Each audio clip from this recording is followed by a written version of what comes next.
Okay, magandang umaga. Ito lang ang ating update sa ating sabog tanim. Ngayon ay July 26, bali 56 days ng aking sabog tanim. Okay, yung mga nagko-comments noon na kung tutubo ba talaga yon, awa ng Diyos, tumubo naman siya. Ito na. Sabi nila dadamuhin. Hindi naman sa awa ng Diyos, nakontrol naman yung damo. Halos ang tumubo na damo ngayon, mga 5% ang hindi nakuha ng herbicide. Kaya ang ginagawa ko, binubunot ko yung mga natira. Parang ganito yon. Yan yung 30 days ko sa inisprihan.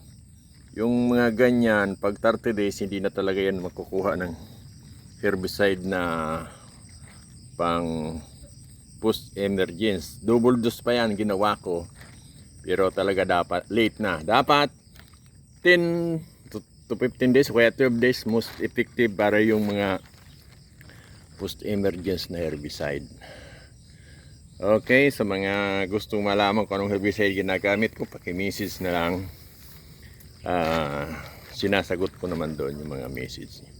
Punta ko doon sa may dulo doon, yung mga damo doon sa dulo, merong mga kamuti. Inisprayan ko kahapon ng 2,4-D. Tingnan natin ngayon, follow up natin.